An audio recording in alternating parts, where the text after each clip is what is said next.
Alright bro, so what are we doing? You got medium skin fade, neaten up the beard and do whatever you want at the top. So when you start at the top, how do you like it, to the side or down? To the side, to the right. Alright, so you want a little bit of length and maybe just texture at the top as well? Yeah. Alright, no problem bro. Yo YouTube, hope everyone's good, hope everyone's keeping well. I found some old footage I thought it would be quite cool to share.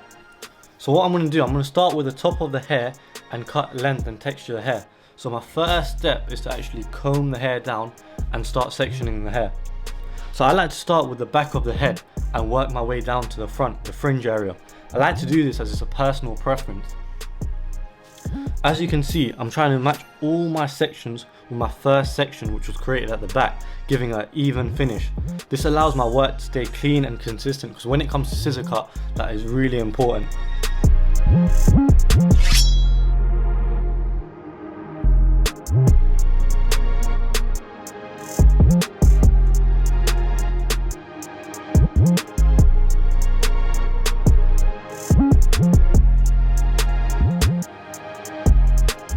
When it comes to the front of the hair, the fringe, I tried to keep it slightly longer than the rest. My client has really good and thick hair, so once I can blow dry it and put some product in it, it's going to sit so nicely.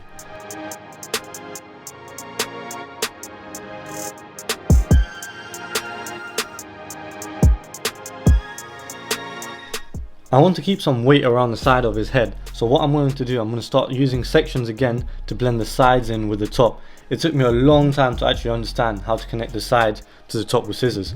What I used to do is start with a number 6 guard and then work my way down with a number 5, 4, 3, 2, 1.5 to get that blend. But over time I kind of found this method a bit quicker and easier. The key is to actually hold the hair tight with your fingers, and yeah, I guess it just comes down to practice. If you keep practicing, it kind of becomes easier over time. But honestly guys, when I tell you, when I first started cutting hair, I found it so hard to blend the sides with long hair on top. It would literally take me over an hour trying to get a clean blend. Once I've done that, I want to go back to the top and start using my scissors to point cut and add some texture to the top. What it's going to do is literally going to create some texture and volume. Again, this is a technique that I've recently started learning from people that I work with. The first time I tried point cutting, I swear I cut myself a few 3-4 times and my finger was literally wrapped in a plaster. So if you see me doing these methods now, it took me a long time to actually learn and adapt. I like to use hair tonic before blow drying the hair, as it gives me a nice finish and it smells really nice. I'll attach a link in the description to all my products and equipment that I use.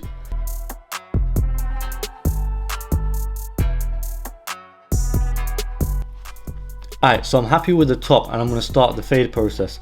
I'm going to start with my Babyliss skeletons and set my first guideline, which is a 0. I like to drop my fades at the back to give me a drop fade look and keeping both sides equal. But for real guys, editing this video made me realise how much I actually miss cutting hair in the shop. I recorded this video a while ago in my shed, so I do apologise for the poor lighting. I think this tutorial has been one of the hardest videos I've actually edited so far. I had over like an hour and a half worth of footage because I couldn't get the angles right at first, and I had to cut it down to 15 minutes, so I do apologise if I couldn't get all the content or if I was going a bit too fast. Next up, I'm going to use my rose gold Babyliss foil shavers to make the bottom skin bald. The shed was the second place I actually started cutting hair. The first place was in my room. I remember I literally let all my friends come to my room. I had hair on the floor, sometimes on the bed, near the bed. It was crazy. Next, what I want to do is get my Wahl Seniors and open the lever to 0.5. The lever is the actual little thing on the side, and I want to push it all the way down. I want to create my second guideline. I use my wrist to flick out the hair as it makes the fade process a bit easier. It's quite important to try and make sure your guidelines are equal on both sides, just to give you a clean, even fade. Once I'm happy with my 0.5, I'm going to start closing my lever slowly to try and get rid of that bottom line. At times you can see I use the corner of my clippers to remove lines and detail the fade. For me personally, it gives me control on the fade and makes the fade blurry.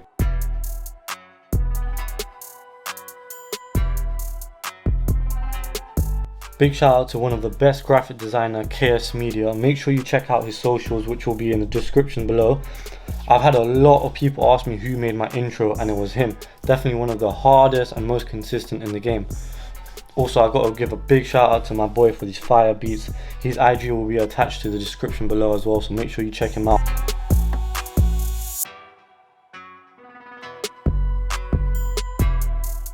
Again, I do apologise for the whack lighting, but now I've got my 1.5 guard open to make another guideline. I go up by 1 inch and a bit, giving me room to fade and keep the bulk on the sides.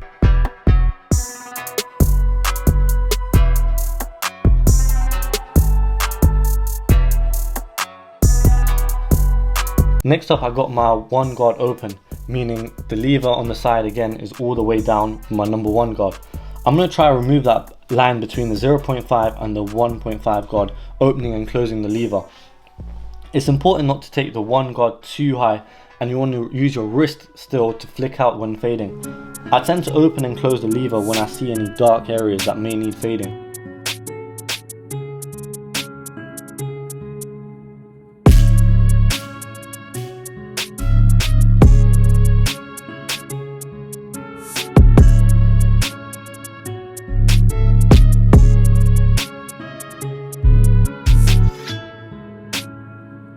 And then what I'm going to do, I'm going to get my 0.5 guard, and I'm not going to keep it all the way open, but I'm going to keep it three quarters open and start fading that bottom line and slowly close it.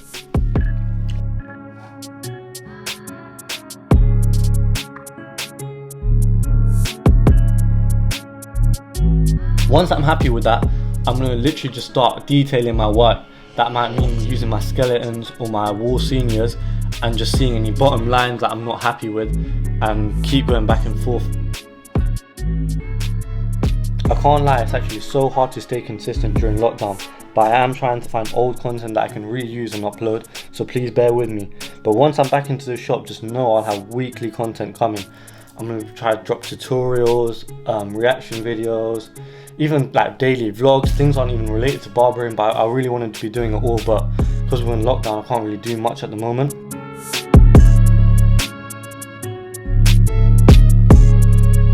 Once I'm done detailing, I'm going to start cleaning the bulk using clip over comb, and shout out my brother Xander who taught me this method. For years I will be using guards, number 4, then 3, then 2, just to knock off that bulk. But this method actually saves me so much time, and I can knock out haircuts quicker in the shop. Because you know, like, time is money, so sometimes you really need to value that time.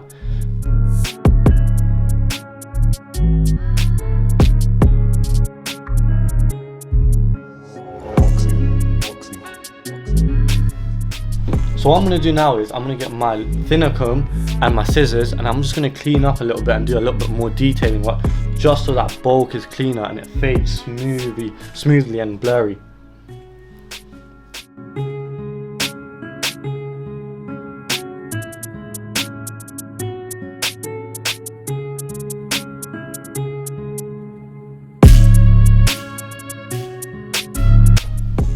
Alright, so I'm not sure if it's just me, but sometimes I feel like the C-cup kind of makes or breaks the haircut. As you can see, I've left it dark just so when I line it up it's nice and dark, the edges, and it's going to be a blurry fade. I'm going to use the corner of my clippers and start touching up that C-cup and making sure it's so sharp and crispy. Sometimes what I like to do is I like to stretch the skin out as well when I do the C-cup, just to make it even sharper.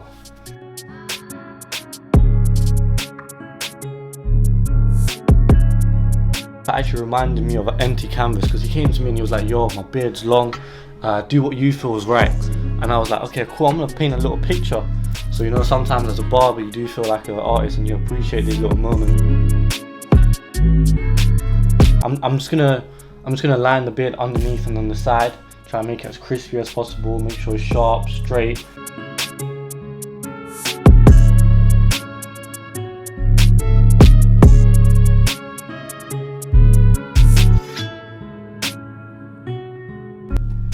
use my Babyliss skeletons and just freehand a little bit and just clean up the beard because it's quite messy. But before you do that, make sure you use your comb and pick it out and just make sure it's nice and straight.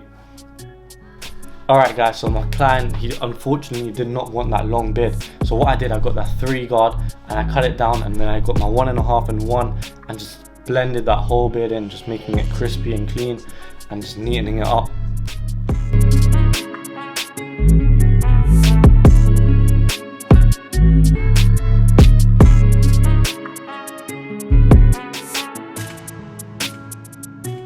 So when it comes to cut throat, I have 2 methods. Sometimes I use gel or sometimes I dry shave. Right now, as you can see, I am dry shaving because I do feel comfortable and it's going to give a crispier line. So I'm just going to keep detailing on that and just neatening everything up. Yeah, alright, I can't lie, this is just me showing off now. I'm just using one hand and just cleaning everything up with my cut throat. I just feel really comfortable doing it, and you know what, I was like, let me show off a little bit on YouTube. Alright my people, here we are, the crazy transformation. Thank you so much for watching, and I hope you guys enjoyed and learned something new. Please do subscribe, like, and let me know what you thought in the comments below. Appreciate it.